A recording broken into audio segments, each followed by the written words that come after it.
The Boeing 777 cruised smoothly through the night sky at 35,000 feet, its cabin bathed in the soft amber glow of dimmed overhead lights.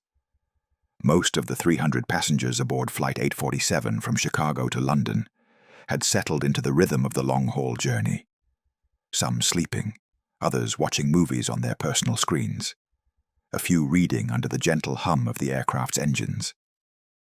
In seat 2A of first class, Dr. Marcus Williams adjusted his reading glasses and turned another page of the New England Journal of Medicine.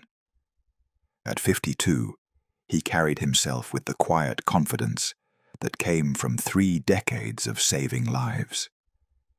His dark skin showed the wisdom lines of countless sleepless nights spent in operating rooms, and his gentle brown eyes reflected a man who had dedicated his life to healing others. Tonight, he wore a simple navy sweater and khakis, the comfortable clothes of a man finally taking his first vacation in 2 years. 3 rows behind him, flight attendant Jessica Morrison moved through the first-class cabin with practiced efficiency. At 28, she had been flying for 6 years, long enough to develop what she considered a keen eye for passengers who belonged in premium cabins. Her blonde hair was pulled back in the regulation bun, and her smile was as polished as her uniform, though it didn't quite reach her eyes when she looked at certain passengers. Jessica had noticed Dr. Williams when he boarded. Something about him bothered her, though she couldn't quite put her finger on it. Maybe it was the way he'd quietly thanked her when she'd taken his jacket, or how he'd politely declined the pre-flight champagne. In her experience, first-class passengers usually demanded attention, flaunted their status. This man seemed different. Too humble, she thought, too quiet. "Excuse me," Dr. Williams had said softly when she passed his seat earlier. "Could I possibly get a glass of water when you have a moment?" Jessica had looked at him with barely concealed irritation. "I'll get to you," she'd replied curtly, then spent the next 20 minutes serving other passengers while deliberately avoiding his section. Now, as the flight entered its 4th hour, Dr. Williams had given up on the water and returned to his medical journal. He was reading about a new cardiac procedure when a commotion erupted from the economy section behind him. "Help! Someone help us!" a woman's voice cried out, panic cutting through the cabin's quiet atmosphere. "My husband, he's not breathing." Dr. Williams immediately looked up from his journal, his medical instincts kicking in. The desperate plea of a spouse in crisis was a sound he'd heard too many times in hospital corridors.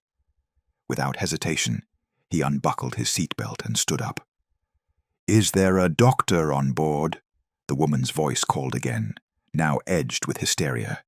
"Please, somebody help." Dr. Williams was already moving toward the back of the plane when Jessica Morrison stepped directly into his path, her arm extended to block him. "Sir, you need to return to your seat," she said firmly, her voice carrying the authority she'd been trained to project. "We're handling the situation." "I'm a doctor," Dr. Williams said calmly, trying to step around her. "Someone needs medical attention." Jessica's eyes narrowed as she looked him up and down, taking in his casual clothes, his quiet demeanor, his dark skin.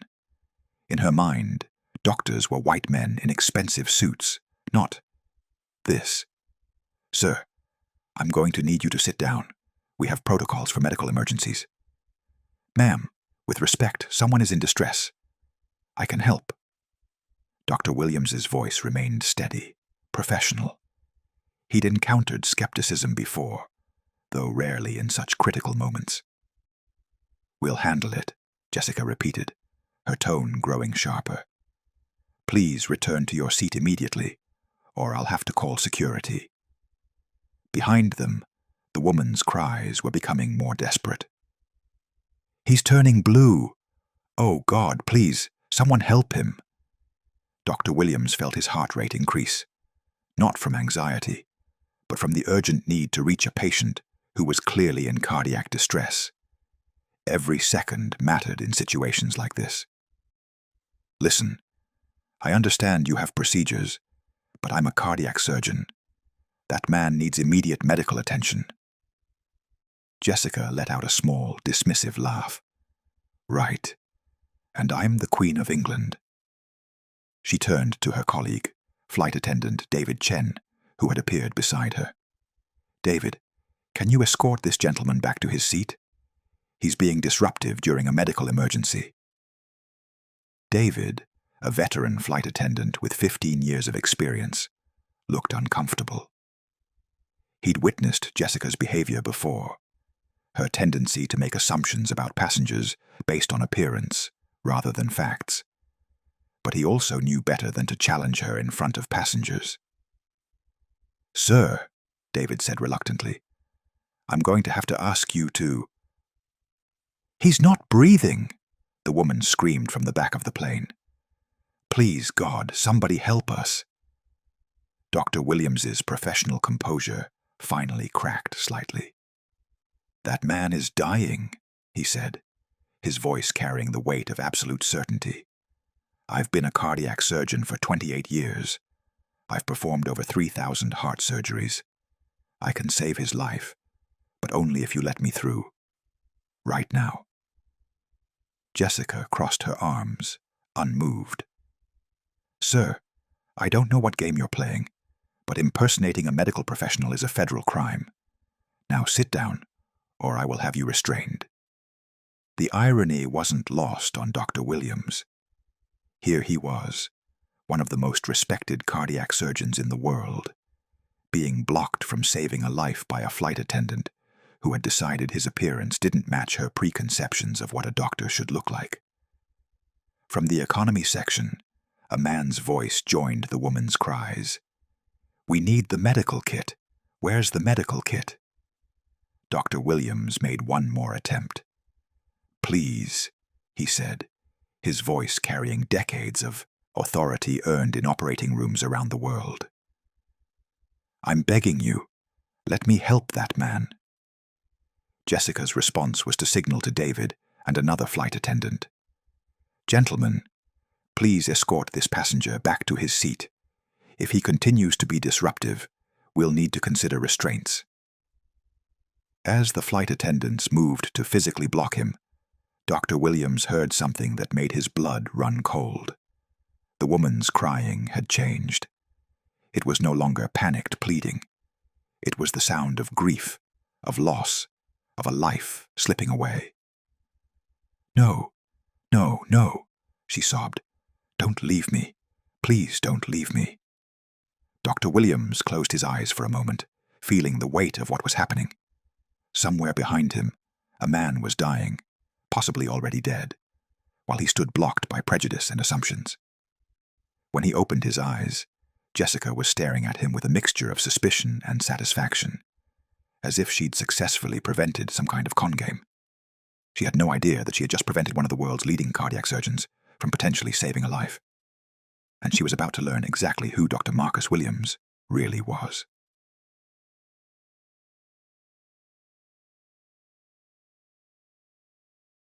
"12 hours earlier, Dr. Marcus Williams had been standing in the cardiac surgery suite at Northwestern Memorial Hospital in Chicago, his hands steady as he performed what would be his final operation before his long-overdue vacation.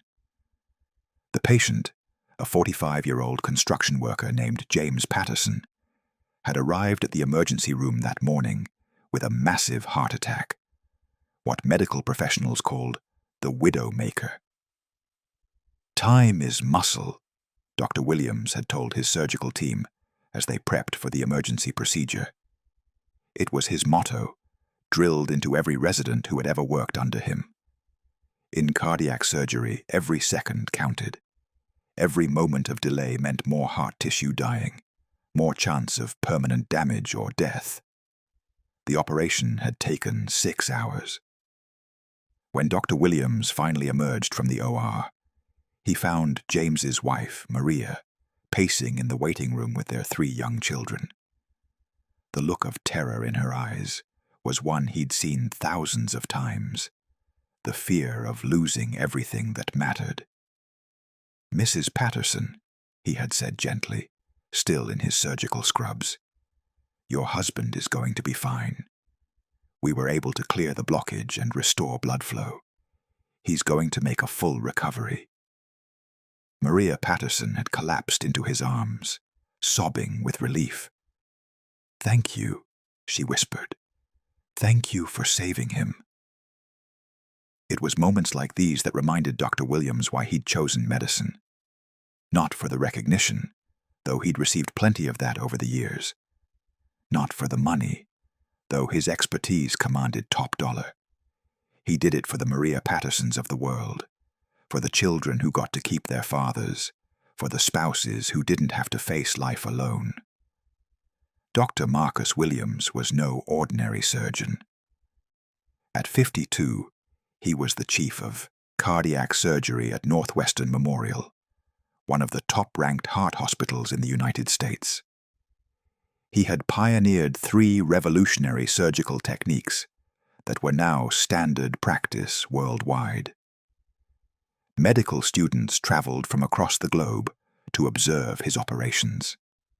His research had been published in over 200 peer-reviewed journals, but perhaps most remarkably, Dr. Williams had never forgotten where he came from. Born in the South Side of Chicago, to a single mother who worked 2 jobs to keep food on the table, Marcus had been the first in his family to attend college. His mother, Dorothy Williams, had cleaned office buildings at night and worked at a grocery store during the day. All so her son could have the opportunities she'd never had. "Education is the one thing they can never take away from you," she used to tell him as she helped him with homework at their small kitchen table, her hands still smelling of industrial cleaning supplies. Marcus had earned a full scholarship to Northwestern University, then went on to Harvard Medical School, where he graduated summa cum laude. But success hadn't changed him. He still lived in the same modest neighborhood where he'd grown up, still drove a 10-year-old Honda Civic, still volunteered at the free clinic every Saturday morning. His colleagues often joked that Dr. Williams was the most famous surgeon nobody recognized. While other doctors of his caliber courted media attention and spoke at high-profile conferences, Marcus preferred to let his work speak for itself. He dressed simply, spoke quietly, and treated everyone, from hospital janitors to fellow surgeons, with the same respect and kindness. "The measure of a doctor isn't in the recognition he receives," he often told his residents, "but in the lives he saves when nobody's watching." That philosophy had served him well throughout his career, but it had also led to moments like this, where his humble demeanor and unassuming appearance caused people to underestimate him, sometimes with tragic consequences. As Flight 847 continued its journey across the Atlantic, Dr. Williams sat in his first-class seat, the sounds of grief from the economy section still echoing in his ears. The woman's crying had quieted now, replaced by the hushed tones of flight attendants, trying to manage a crisis they were clearly unprepared for. He thought about James Patterson, probably waking up in the cardiac ICU right about now, surrounded by his grateful family. He thought about the dozens of other patients whose lives he'd saved over the years, people who were alive today, because he'd been allowed to do his job, because someone had trusted his expertise when it mattered most. The irony was bitter.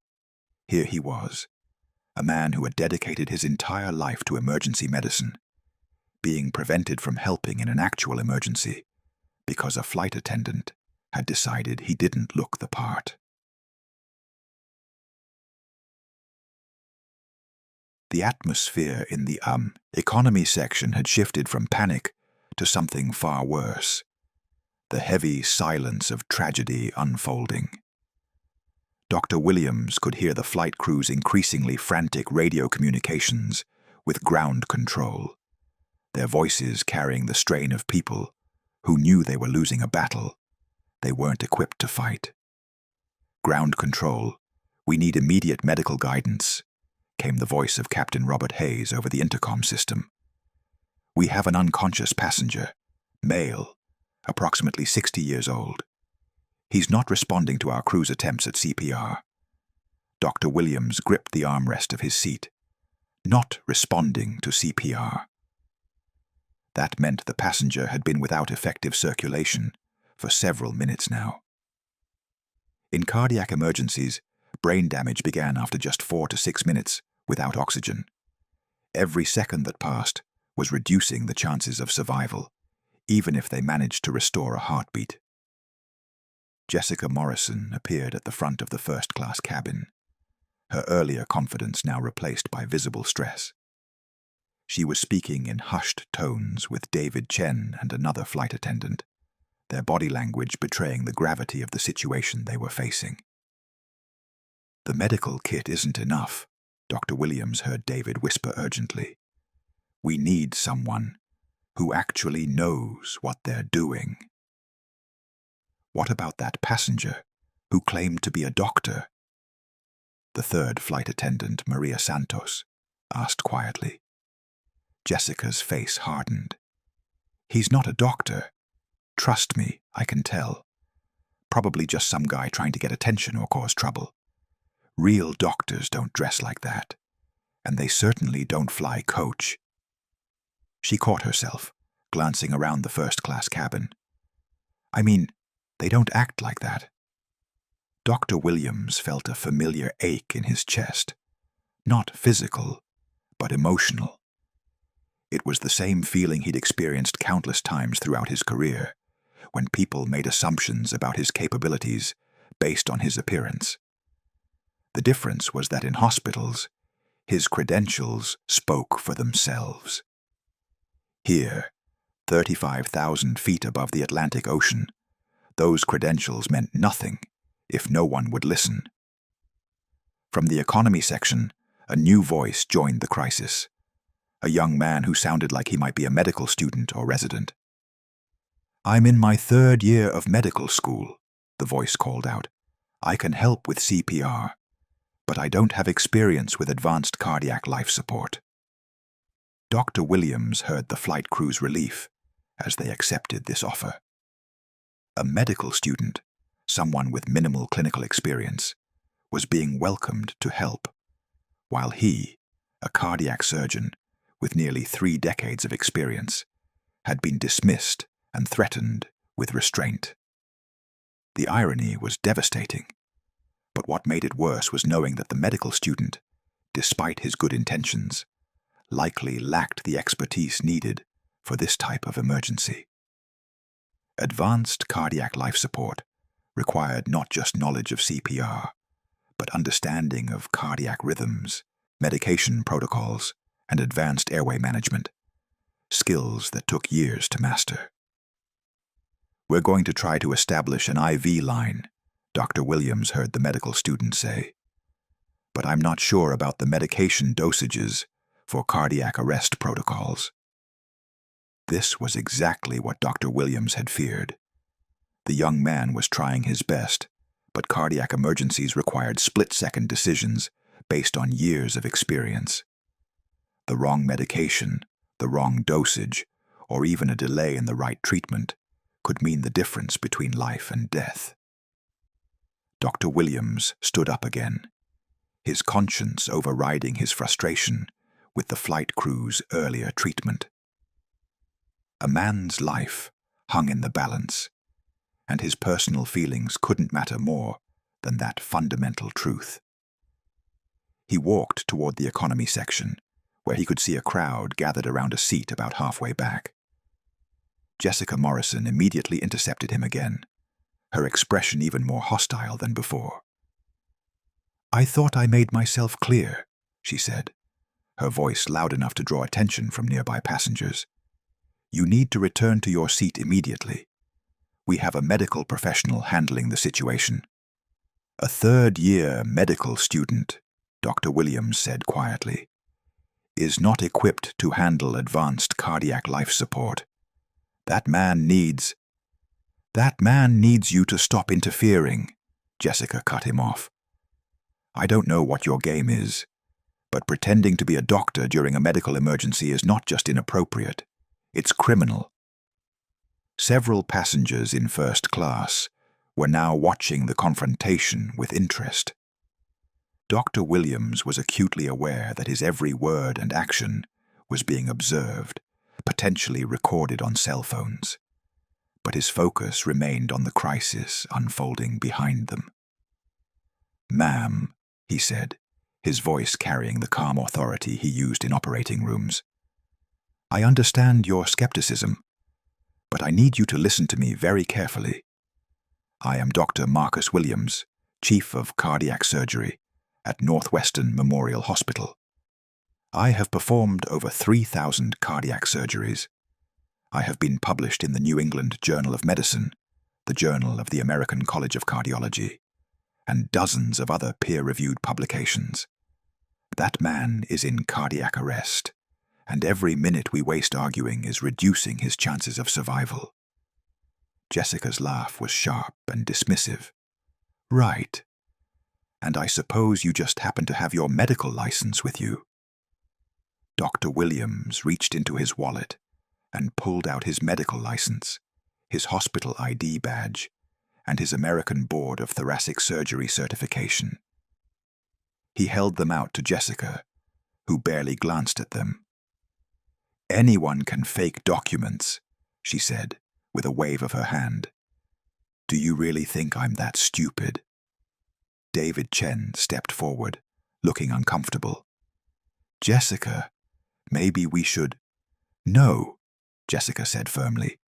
"I'm not letting some con artist take advantage of a tragedy to play hero. Sir," she turned back to Dr. Williams, "this is your final warning. Return to your seat, or I will have you restrained for the remainder of the flight." From the economy section, Dr. Williams could hear the medical student's voice, now tinged with panic. "I can't find a pulse. The defibrillator isn't working properly. I think we might be losing him." The woman's voice, the passenger's wife, rose above the others. "Please, somebody help him. He's all I have. Please." Dr. Williams felt something break inside him. This wasn't about his ego or his professional pride. This was about a fundamental failure of human decency, about prejudice literally costing a life. He pulled out his cell phone and dialed a number he knew by heart. "Who are you calling?" Jessica demanded. "Dr. Sarah Chen, President of the American College of Cardiology," Dr. Williams said calmly as the phone rang. "Maybe she can verify my credentials for you." Jessica rolled her eyes. "Oh, please. You probably have your friend programmed in your phone with a fake name." The phone connected, and Dr. Sarah Chen's voice came through clearly. "Marcus, how's your vacation going? Please tell me you're not calling from the hospital." "Sarah," Dr. Williams said, putting the phone on speaker so Jessica could hear. "I'm on Flight 847 to London. There's a passenger in cardiac arrest, and the flight crew is refusing to let me provide medical assistance. Can you confirm my identity and credentials for the flight attendant?" There was a pause. Then Dr. Chen's voice came through with unmistakable authority. "This is Dr. Sarah Chen, President of the American College of Cardiology. Dr. Marcus Williams is one of the most respected cardiac surgeons in the world. If there's a cardiac emergency, you need to let him help immediately. Lives are at stake." Jessica stared at the phone, her face cycling through confusion, disbelief, and the first hints of dawning horror. But it was too late. From the economy section came the sound that Dr. Williams had been dreading. The medical student's voice, defeated and broken. "I'm sorry. I'm so sorry. He's gone." The woman's scream of anguish cut through the cabin like a knife, a sound of loss so profound that passengers throughout the plane fell silent. Dr. Williams closed his eyes, feeling the weight of a life that might have been saved settling on his shoulders. When he opened them, Jessica Morrison was staring at him with the expression of someone who had just realized the magnitude of what she had done. The silence that followed the woman's scream seemed to stretch for an eternity. Throughout the cabin, passengers sat frozen, the weight of tragedy settling over them like a heavy blanket. The only sounds were the steady hum of the aircraft's engines and the quiet sobbing of a woman who had just lost her husband. Jessica Morrison stood motionless, Dr. Sarah Chen's words still echoing from the phone speaker. Dr. Marcus Williams is one of the most respected cardiac surgeons in the world. The color had drained from her face, and her hands trembled slightly as the full implications of what had just happened began to sink in. Dr. Williams ended the call and slipped his phone back into his pocket. His expression remained calm, professional, but those who looked closely could see the pain in his eyes, the pain of a healer who had been prevented from healing. "I need to go to her," he said quietly, referring to the grieving widow. "She's going to need medical attention for shock." This time, Jessica didn't try to stop him. She stepped aside wordlessly, her earlier authority completely evaporated. Dr. Williams walked past her, toward the economy section, where a crowd of passengers had formed a respectful circle around the tragic scene. The passenger who had died was Robert Chen, no relation to flight attendant David Chen, a 58-year-old accountant from Milwaukee who had been traveling to London to surprise his daughter on her birthday. He was survived by his wife of 32 years, Linda, who now sat beside his still form, holding his hand and whispering words of love that would never be heard. Dr. Williams approached slowly, his medical training taking over despite the circumstances.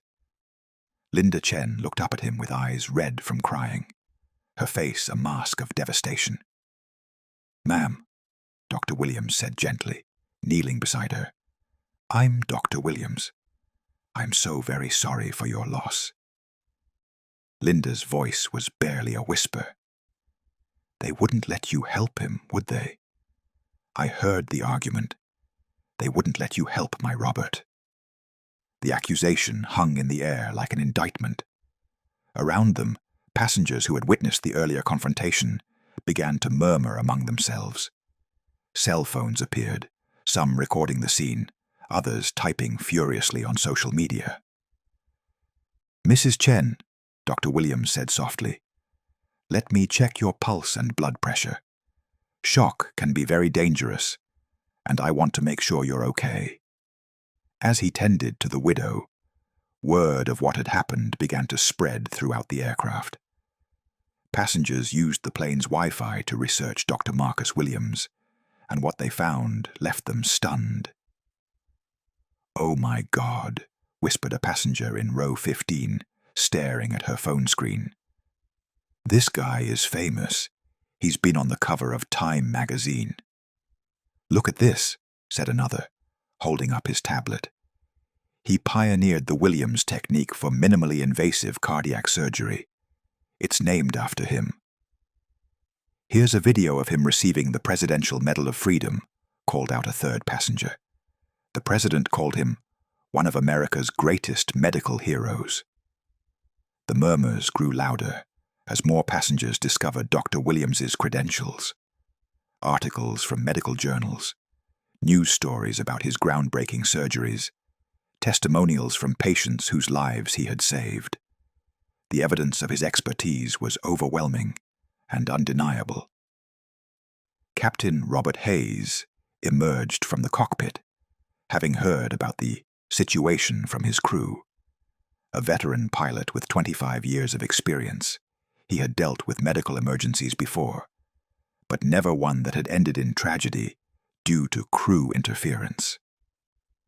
"Dr. Williams," the captain said, approaching with obvious respect, "I am deeply sorry for what happened here tonight. I had no idea my crew was preventing you from providing assistance." Dr. Williams looked up from where he was monitoring Linda Chen's vital signs. "Captain, your crew was following what they believed to be proper protocol. The tragedy is that those protocols failed to account for implicit bias." Jessica Morrison had been standing at the edge of the crowd, listening to the passengers' discoveries about Dr. Williams's identity. Each new revelation hit her like a physical blow. The man she had dismissed as a fraud was not just a doctor. He was one of the most accomplished cardiac surgeons in the world. She approached hesitantly, her earlier confidence replaced by visible anguish. "Dr. Williams," she said, her voice cracking, I didn't know. I'm so sorry. I thought—" Dr. Williams looked at her with an expression that was neither angry nor forgiving, simply tired. "What did you think, Miss Morrison?" Jessica struggled to find words.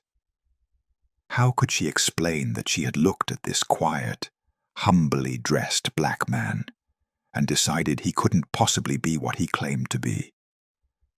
How could she admit that her preconceptions had been so strong that she had ignored his credentials, dismissed his expertise, and ultimately contributed to a man's death? "I thought," she began, then stopped. The truth was too ugly to speak aloud, but everyone in the cabin understood it anyway.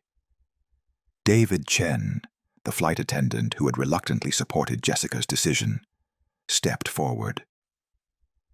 "Dr. Williams, I want to apologize as well. I should have questioned Jessica's judgment. I should have looked at your credentials more carefully." "Should have, could have, would have," Dr. Williams said quietly. "Robert Chen is still dead." The bluntness of his words sent a chill through the cabin. This wasn't about hurt feelings or wounded pride. A man had died because of assumptions and prejudice. Captain Hayes cleared his throat. "Dr. Williams, I need to ask, in your professional opinion, could Mr. Chen have been saved if you had been allowed to intervene immediately?" Dr. Williams was quiet for a long moment, considering his response. As a doctor, he knew that not every cardiac arrest was survivable, even with the best medical care. But he also knew what he had heard in those crucial first minutes, the symptoms described, the timeline of events.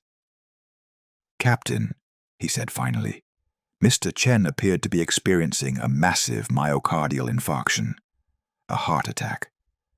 Based on what I observed and the timeline involved, there was a significant chance that immediate intervention could have saved his life.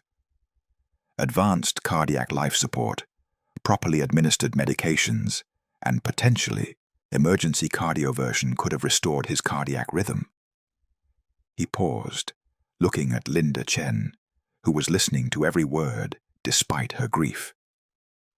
"I can't say with certainty that he would have survived," Dr. Williams continued, "but I can say with certainty that he deserved the chance to find out." The weight of those words settled over the cabin like a judgment. Jessica Morrison sank into a nearby seat, the full magnitude of her actions finally hitting her. She had not just made a mistake. She had potentially cost a man his life because she couldn't see past her own biases. Around them, passengers continued to research and share information about Dr. Williams. Social media posts were already going viral, with hashtags like "Jan Flight Discrimination" and "Justice for Robert Chen" trending worldwide. But for Dr. Williams, the social media storm was irrelevant. His focus remained on Linda Chen, who was now showing signs of severe shock. Her pulse was rapid and weak, her skin pale and clammy. "Mrs. Chen," he said gently, "I need to get you some medical attention. You're going into shock, and that can be very dangerous." As he worked to stabilize her condition, Dr. Williams couldn't help but think about all the other Robert Chens out there. People who might face discrimination in their moment of greatest need, who might be judged by their appearance rather than their character, who might not survive because someone in authority couldn't see past their own prejudices.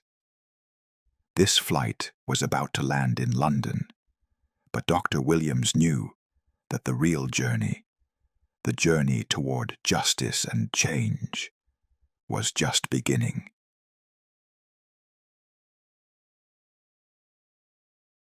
As Flight 847 began its descent toward London Heathrow, the atmosphere in the cabin had transformed completely.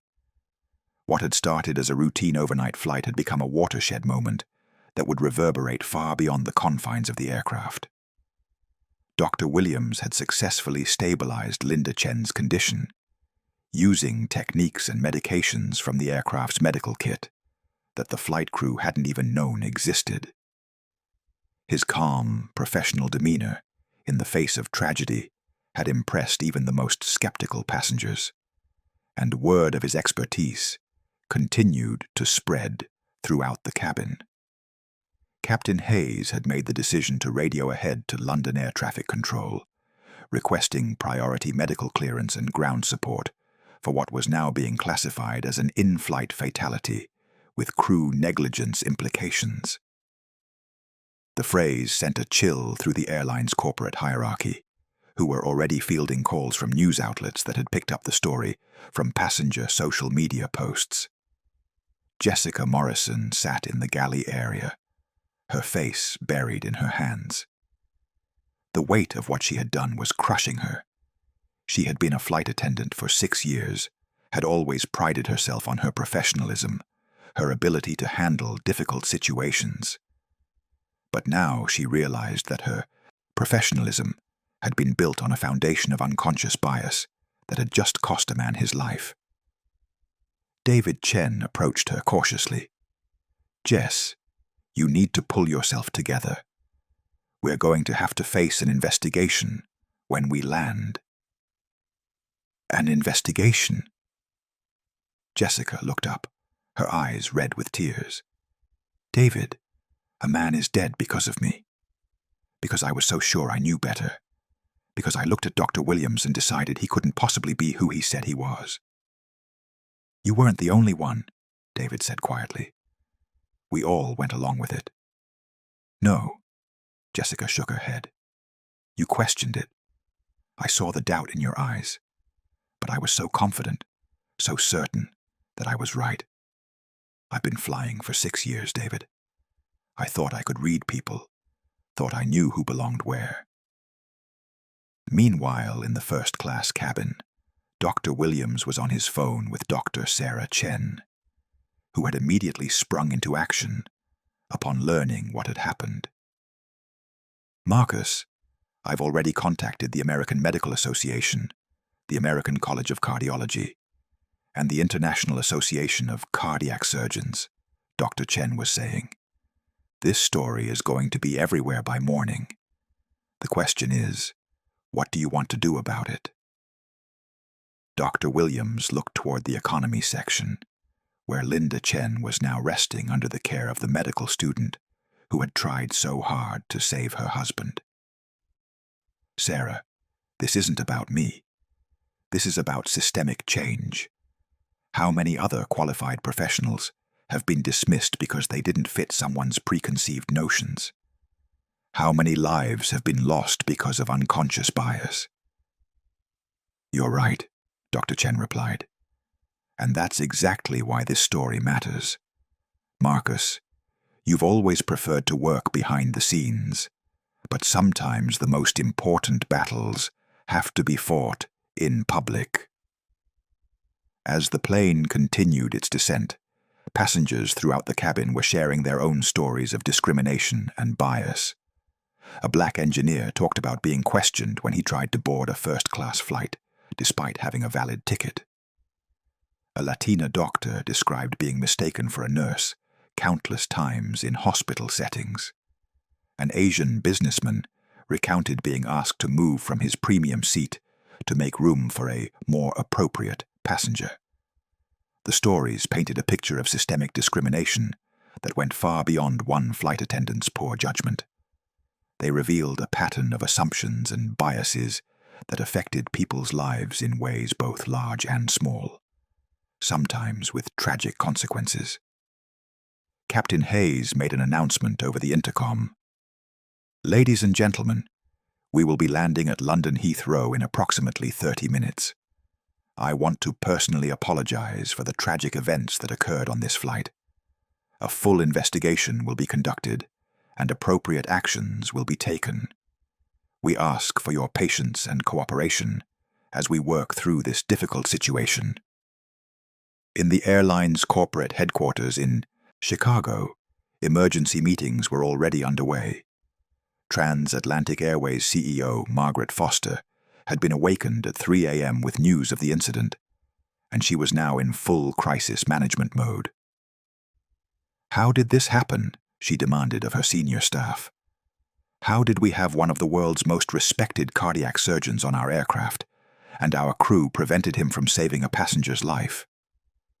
"Ma'am," said the head of flight operations, "it appears to be a case of crew error compounded by, well, by implicit bias." "Implicit bias?" Foster's voice was sharp. "A man is dead, our airline is about to be crucified in the media, and you're calling it implicit bias. This is discrimination, plain and simple, and it happened on our watch." The legal implications were staggering. Wrongful death lawsuits, federal discrimination charges, potential criminal negligence claims. The airline was facing a legal and public relations nightmare that could cost hundreds of millions of dollars and irreparably damage their reputation. Back on the aircraft, Dr. Williams received a call that would change everything. The caller ID showed Northwestern Memorial Hospital, CEO. "Marcus," came the voice of Dr. Patricia Reynolds, the hospital's chief executive. "I just heard what happened. Are you all right?" "I'm fine, Patricia, but a patient died because I was prevented from providing care. A man named Robert Chen, traveling with his wife to see their daughter." "Marcus, I want you to know that Northwestern Memorial stands behind you completely. We're prepared to provide whatever support you need, legal, medical, or otherwise. This is not just an attack on you. It's an attack on the medical profession itself." Dr. Williams appreciated the support, but his mind was already moving beyond the immediate crisis. "Patricia, I want to establish a foundation, the Robert Chen Foundation for Medical Emergency Preparedness. We need to train airline crews, hotel staff, security personnel, anyone in a position of authority, to recognize and respond appropriately when medical professionals offer assistance." "That's a brilliant idea," Dr. Reynolds replied, "and Northwestern will be the founding sponsor." As the plane touched down at Heathrow, Dr. Williams could see the media circus waiting on the tarmac. News vans, reporters, cameras. The story had already gone global. But he also saw something else. A group of people in medical scrubs, holding signs that read, "We stand with Dr. Williams and medical professionals against discrimination." The medical community was rallying, and this incident was about to become a catalyst for change that would extend far beyond the aviation industry. Jessica Morrison looked out the window at the waiting media and felt her stomach drop. In a few minutes, she would have to face the consequences of her actions. Her career was over, that much was certain. But more than that, she would have to live with the knowledge that her prejudice had contributed to a man's death. As passengers began to disembark, Dr. Williams made his way to Linda Chen, who was being prepared for transport to a London hospital for observation. "Mrs. Chen," he said gently, "I want you to know that your husband's death will not be in vain. We're going to make sure this never happens again." Linda looked at him with eyes that held both grief and gratitude. "Dr. Williams, thank you for trying, and thank you for taking care of me. Robert would have liked you." As Dr. Williams stepped off the aircraft and into the glare of camera lights, he knew that his quiet days of working behind the scenes were over. The world was watching now, and he had a responsibility to use this moment to create lasting change. The power had shifted completely. The humble man in the navy sweater was about to become the most powerful voice in a movement that would transform how society viewed and treated medical professionals, and how unconscious bias could literally be a matter of life and death. Within hours of Flight 847's landing at Heathrow, the story had exploded across global media. The hashtag #JusticeForRobertChen for Robert Chen was trending worldwide, accompanied by Dr. Williams' discrimination and airline bias. News outlets from CNN to the BBC, from Al Jazeera to NHK, were running the story as their lead item. The video footage taken by passengers during the confrontation had been viewed over 50 million times across various social media platforms. The image of Dr. Williams calmly showing his credentials to Jessica Morrison while she dismissed them with a wave of her hand had become an instant symbol of systemic discrimination. But it wasn't just the aviation industry that was feeling the impact. The story had opened a floodgate of similar experiences from professionals across all sectors of society. Dr. Aisha Patel, an emergency room physician in Atlanta, posted a video that went viral within hours. "Last month, I was prevented from helping at a car accident scene because the police officer didn't believe I was a doctor. He said, and I quote, 'Real doctors don't look like you.' The victim had to wait an additional 15 minutes for an ambulance while I stood there with my medical bag, watching him suffer." Similar stories poured in from around the world. Dr. James Running Bear, a neurosurgeon from Denver, shared his experience of being escorted out of a hospital by security because staff assumed he was a patient rather than the consulting physician. Dr. Maria Santos, a cardiologist from Miami, described being asked to fetch coffee for the real doctors during a medical conference where she was the keynote speaker. The medical community's response was swift and unified. The American Medical Association issued an unprecedented statement calling for immediate reforms in how medical emergencies were handled in public spaces. Medical schools began organizing protests. Hospital systems started implementing new policies to combat discrimination against their staff. At Northwestern Memorial Hospital, Dr. Patricia Reynolds called an emergency meeting of the hospital's board of directors. The conference room was packed with department heads, senior physicians, and administrators, all grappling with the implications of what had happened to their colleague. "Ladies and gentlemen," Dr. Reynolds began, "what happened to Dr. Williams on that flight is not an isolated incident. It's a symptom of a much larger problem that affects our entire profession. We have an opportunity, no, we have an obligation to lead the charge for change." Dr. Williams, who had flown back to Chicago on the next available flight, addressed the board via video conference from his home. Behind him, viewers could see the modest surroundings that had surprised so many people. The simple furniture, the family photos, the medical journals stacked on a plain wooden desk. "The Robert Chen Foundation will focus on 3 key areas," Dr. Williams explained to the board. "First, education and training for service industry personnel on recognizing and properly responding to medical emergencies. Second, advocacy for policy changes that protect medical professionals from discrimination when offering assistance. And third, research into the broader impacts of unconscious bias in emergency situations. The Foundation's first major initiative would be the development of a standardized protocol for airlines, hotels, restaurants, and other service industries. The protocol would include mandatory training on implicit bias, clear procedures for verifying medical credentials, and legal protections for both medical professionals and service providers. Meanwhile, Transatlantic Airways was in full crisis mode.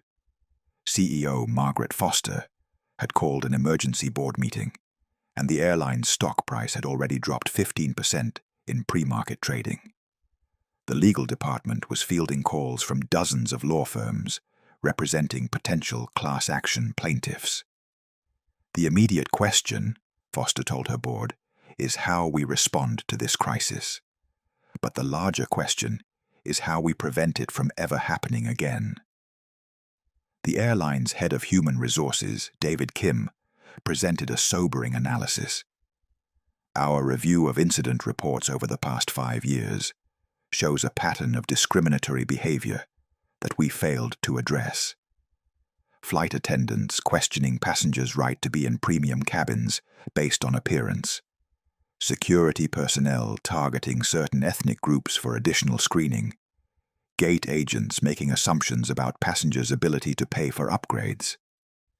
Foster realized that the Dr. Williams incident wasn't an aberration. It was the inevitable result of a corporate culture that had allowed unconscious bias to flourish unchecked. Effective immediately, she announced, we're implementing a zero-tolerance policy for discrimination. Every employee will undergo mandatory bias training. We're establishing an independent review board to investigate discrimination complaints. And we're partnering with the Robert Chen Foundation to develop industry-wide standards for handling medical emergencies. But the changes weren't limited to Transatlantic Airways. Airlines around the world were scrambling to review their policies and procedures. The International Air Transport Association announced the formation of a task force to develop global standards for medical emergency protocols. The ripple effects extended far beyond the aviation industry. Hotel chains began reviewing their policies for handling medical emergencies. Restaurant associations started developing training programs for their staff. Even retail companies began examining how unconscious bias might be affecting their customer service. In London, Linda Chen had become an unexpected advocate for change. Still grieving the loss of her husband, she found purpose in ensuring that his death would lead to meaningful reform. Robert was a quiet man, like Dr. Williams, she told a BBC interviewer. He never sought attention or recognition, but he believed in fairness, in treating everyone with dignity and respect. If his death can prevent other families from going through what I'm going through, then maybe some good can come from this tragedy. The legal proceedings were moving quickly. Linda Chen's attorney, Sarah Mitchell, had filed a wrongful death lawsuit against Transatlantic Airways, seeking not just monetary damages, but systemic changes to prevent similar incidents. This isn't about money, Mitchell explained to reporters. Mrs. Chen wants to ensure that no other family has to endure what she's endured. We're seeking court-ordered reforms that will make air travel safer for everyone. The lawsuit was joined by Dr. Williams as a co-plaintiff, alleging discrimination and intentional infliction of emotional distress. But more importantly, it was becoming a class action suit as other passengers who had witnessed discrimination came forward with their own stories. Jessica Morrison had been placed on administrative leave pending the investigation, but she knew her career in aviation was over. She had retained an attorney and was cooperating fully with investigators, but the weight of her actions was crushing. In a statement released through her lawyer, she said, "I take full responsibility for my actions on Flight 847. My behavior was inexcusable, and I will have to live with the consequences for the rest of my life. I can only hope that by acknowledging my mistakes and participating in efforts to prevent similar incidents, I can contribute to the changes that need to happen. The Federal Aviation Administration announced that it was launching a comprehensive review of airline policies regarding medical emergencies and passenger discrimination. The Department of Transportation indicated that it was considering new regulations that would require airlines to have clear, standardized procedures for handling medical emergencies and verifying the credentials of medical professionals who offer assistance. But perhaps the most significant change was happening in medical schools and hospitals around the world. The Dr. Williams incident had sparked a broader conversation about the role of medical professionals in society and the barriers they faced when trying to help others. Medical schools began incorporating training on dealing with discrimination into their curricula. Hospitals started providing their staff with identification that would be more easily recognized by non-medical personnel. Professional medical organizations began lobbying for legal protections for doctors and nurses who offered assistance in emergency situations. The story had also inspired a new generation of medical professionals. Applications to medical schools saw a significant increase, particularly among underrepresented minorities who had been inspired by Dr. Williams's dignity in the face of discrimination. Dr. Williams himself had become a reluctant but powerful symbol of the need for change. Speaking engagements, interview requests, and invitations to testify before Congress flooded his office.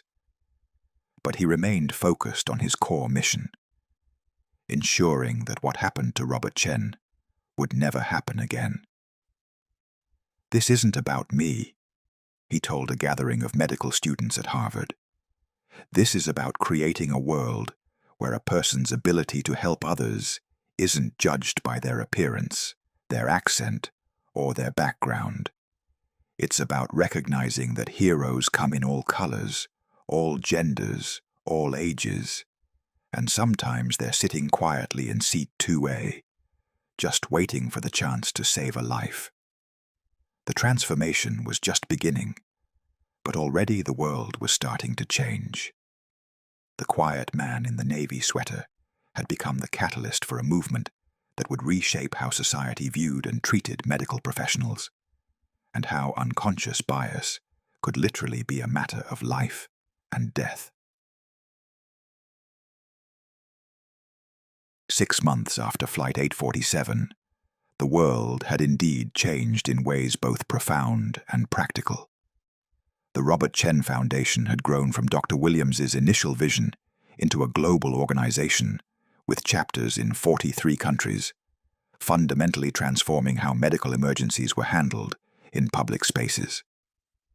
The Foundation's first major victory came when the International Civil Aviation Organization adopted the Chen Protocol, a standardized set of procedures requiring all airlines to maintain updated databases of medical professionals, implement bias-free credential verification systems, and provide mandatory discrimination awareness training for all crew members.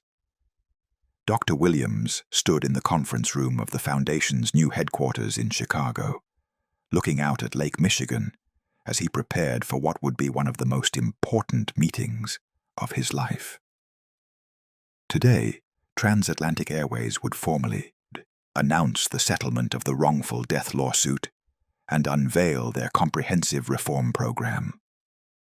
Linda Chen sat across from him, no longer the broken woman from that tragic night. Grief had transformed her into a powerful advocate for change, and she had become the Foundation's most effective spokesperson. Her quiet dignity and unwavering commitment to preventing other families from experiencing her loss had moved lawmakers, corporate executives, and ordinary citizens around the world. "Dr. Williams," she said softly, "Robert would be so proud of what we've accomplished. But I know he'd also want us to remember that this is just the beginning. The settlement announcement was scheduled for 2 p.m., but the real story was what had happened in the months leading up to this moment. Transatlantic Airways had undergone a complete cultural transformation under CEO Margaret Foster's leadership. Jessica Morrison had been terminated as expected, but her story had taken an unexpected turn. Rather than disappearing in shame, she had become one of the most powerful voices for change within the aviation industry. She had testified before Congress about the dangers of unconscious bias, spoken at diversity training seminars, and worked closely with the Robert Chen Foundation to develop training materials. "I can never undo what I did," she had told a Senate subcommittee on transportation safety. "But I can spend the rest of my life making sure other people don't make the same mistakes I made." Unconscious bias isn't an excuse. It's a responsibility. We all have a responsibility to examine our assumptions and challenge our preconceptions. Her testimony had been viewed over 20 million times and had become required viewing for customer service training programs across multiple industries. The legal proceedings had concluded with a settlement that was unprecedented in both its scope and its requirements. Transatlantic Airways agreed to pay $50 million to Linda Chen and establish a $200 million fund for bias prevention and medical emergency preparedness programs. But more importantly, they agreed to court-supervised reforms that would serve as a model for the entire industry. Judge Patricia Morrison, no relation to Jessica, had overseen the settlement negotiations and had insisted on provisions that went far beyond monetary compensation. "This case represents a fundamental failure of human decency," she had said during the final hearing. "The remedy must be equally fundamental in its scope." The settlement required Transatlantic Airways to implement the Chen Protocol on all flights, establish an independent bias monitoring board with authority to investigate discrimination complaints, provide quarterly bias training for all employees with annual recertification requirements, create a database of verified medical professionals who could be quickly contacted during emergencies, install advanced medical equipment on all aircraft with crew training on its proper use, establish a victim compensation fund for future discrimination incidents. But the changes extended far beyond one airline. The aviation industry as a whole had embraced reform with a speed that surprised even the most optimistic advocates. American Airlines had partnered with the American Medical Association to create a medical professional registry that allowed doctors and nurses to pre-register their credentials for emergency situations. Delta had implemented a Good Samaritan protection policy that provided legal immunity for medical professionals who offered assistance during flights. United had established a scholarship program for underrepresented minorities pursuing medical careers.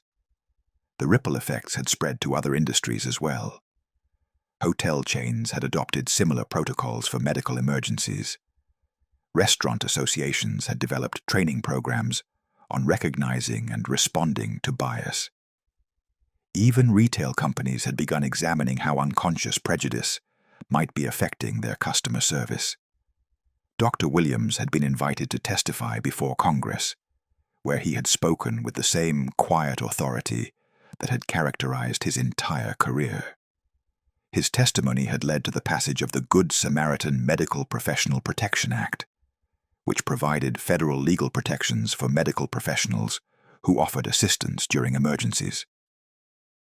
"The measure of a society," he had told the Congressional Committee, "is not how it treats its most powerful members, but how it responds when its most vulnerable citizens need help." Robert Chen was vulnerable that night, vulnerable to a medical emergency that required immediate intervention.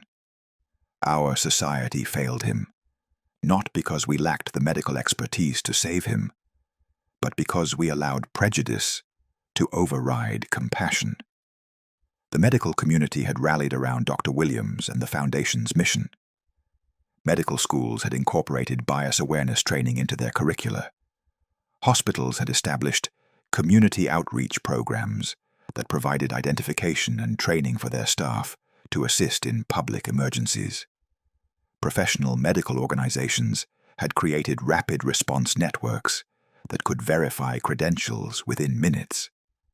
Perhaps most importantly, the story had inspired a new generation of medical professionals.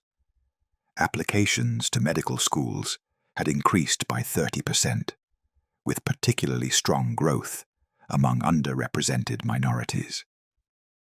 The Dr. Williams effect, as it had come to be known, was creating a more diverse and socially conscious medical workforce. On this day, 6 months after the tragedy, Dr. Williams received a call that brought the story full circle. It was from Dr. James Patterson, the construction worker whose life he had saved in his final surgery before the vacation that had changed everything. "Dr. Williams," Patterson said, his voice emotional, "I just wanted you to know that I've been following everything that's happened since your flight. My family and I are so grateful for what you did for me, and we're even more grateful for what you're doing for everyone else." Patterson had become one of the Foundation's most generous donors, contributing not just money, but his time as a volunteer speaker, who shared his story of how Dr. Williams's expertise had saved his life. As the afternoon press conference approached, Dr. Williams reflected on the journey that had brought him to this moment. He thought about Robert Chen, a man he had never met, but whose death had become the catalyst for changes that would save countless lives in the future. He thought about Linda Chen, whose strength in the face of unimaginable loss had inspired millions of people around the world. He thought about Jessica Morrison, whose willingness to confront her own biases and work for change had shown that redemption was possible even in the darkest circumstances. And he thought about all the medical professionals who had shared their own stories of discrimination, whose courage in speaking out had helped create a movement that was transforming society's understanding of unconscious bias. The press conference began with CEO Margaret Foster announcing the settlement terms and the airline's comprehensive reform program. But the real moment came when Dr. Williams took the podium, flanked by Linda Chen and representatives from medical organizations around the world. "6 months ago," he began, his voice carrying the same quiet authority that had characterized his entire career, "a good man named Robert Chen died because prejudice was stronger than compassion, because assumptions were more powerful than expertise. Today, we announce not just a legal settlement, but a commitment to ensure that Robert Chen's death was not in vain." He paused, looking out at the assembled reporters, medical professionals, and advocates who had gathered for this moment. The Robert Chen Foundation has worked with airlines, hotels, restaurants, and countless other organizations to implement protocols that will prevent discrimination and save lives. We have trained thousands of service industry professionals to recognize and respond appropriately when medical experts offer assistance. We have created legal protections for Good Samaritans who step forward in times of crisis. Dr. Williams's voice grew stronger as he continued, "But our work is not done. Unconscious bias exists in every corner of our society, and it costs lives every day. We must remain vigilant, we must continue to challenge our assumptions, and we must never forget that the person sitting next to you, regardless of their appearance, their accent, or their background, might be the one person who can save your life when you need it most." The applause was thunderous, but Dr. Williams wasn't finished. Robert Chen was traveling to London to surprise his daughter on her birthday. He never made it to that celebration. But his legacy, the changes we have made in his memory, will be celebrated by families around the world who will never know how close they came to tragedy, because someone trained in the Chen protocol recognized expertise when they saw it and allowed compassion to triumph over prejudice. As the press conference concluded, Dr. Williams knew that his quiet days of working behind the scenes were permanently behind him. He had become the face of a movement that was transforming how society viewed and treated medical professionals, and how unconscious bias could literally be a matter of life and death. But more than that, he had helped create a world where the next Robert Chen might have a fighting chance, where expertise would be recognized regardless of the package it came in, where compassion would triumph over prejudice, and where the simple act of offering help would be met with gratitude rather than suspicion. The quiet man in the navy sweater had found his voice, and the world was listening.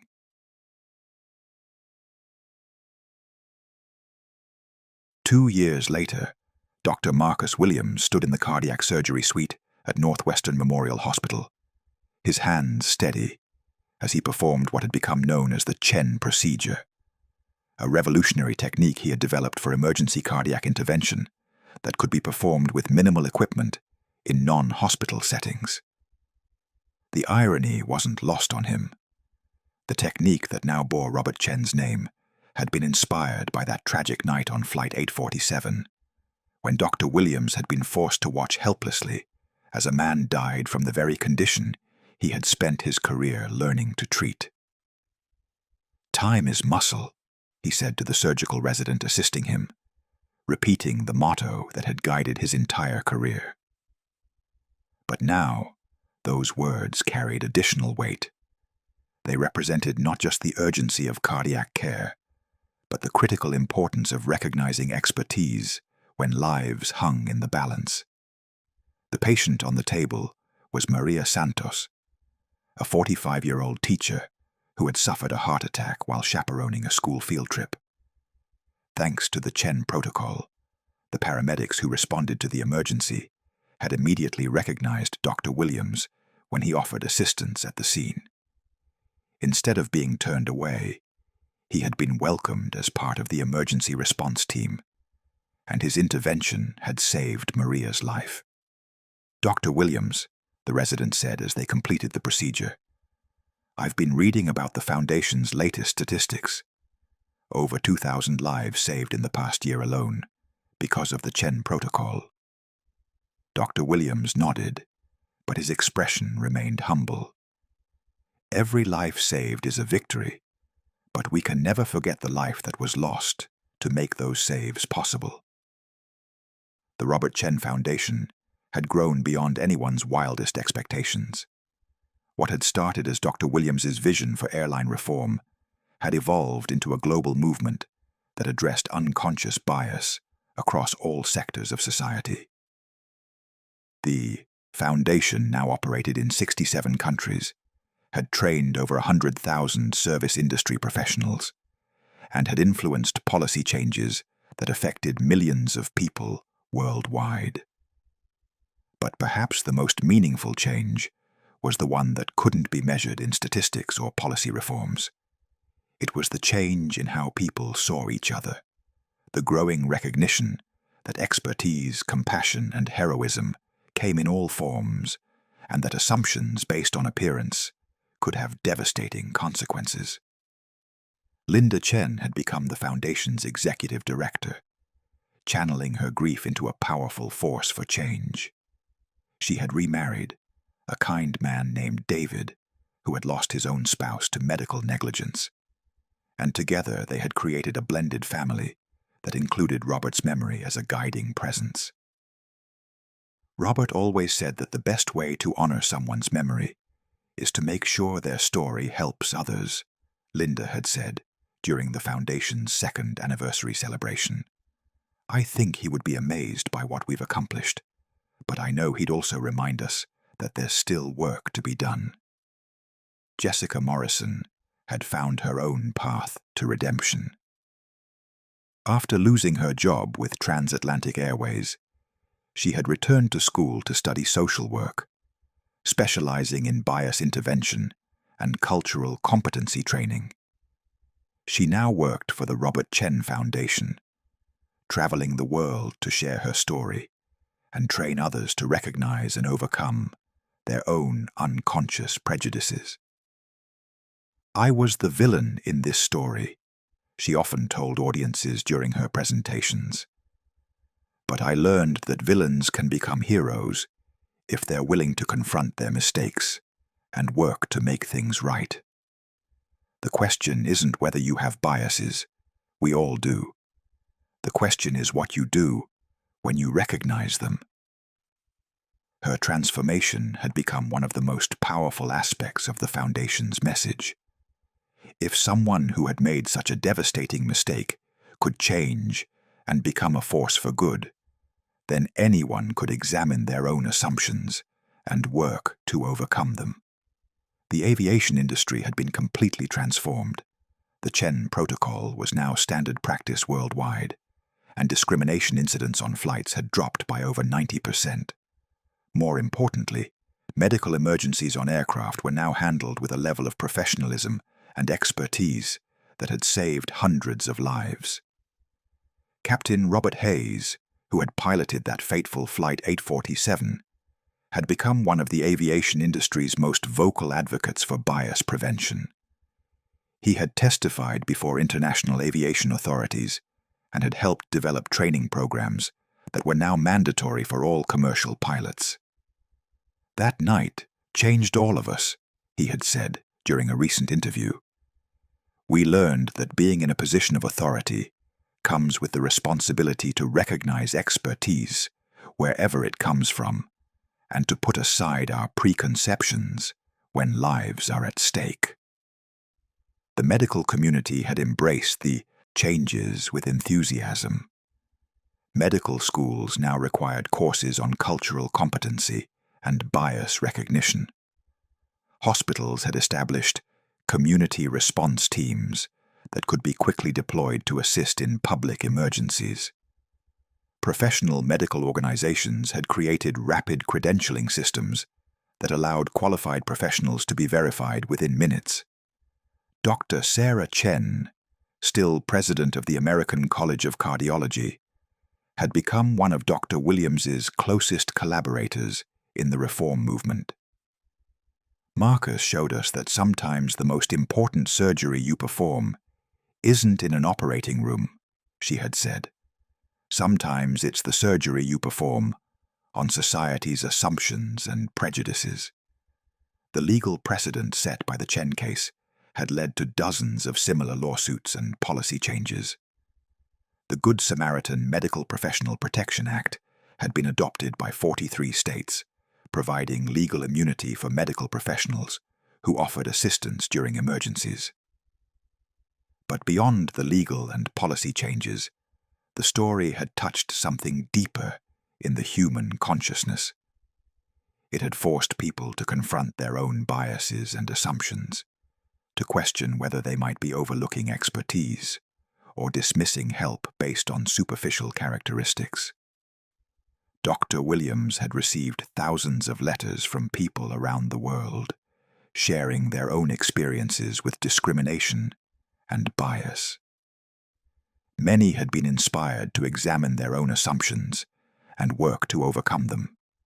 Others had been motivated to pursue careers in medicine or social justice.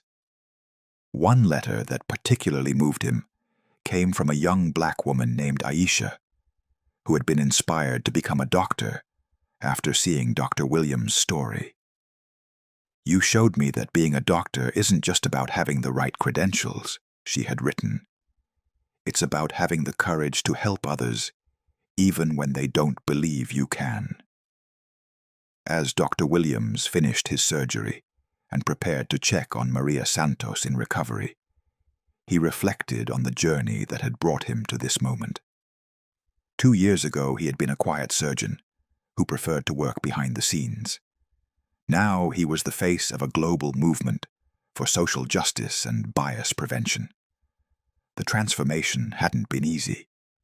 The media attention, the speaking engagements, the constant travel, it had all taken him far from the operating room where he felt most comfortable.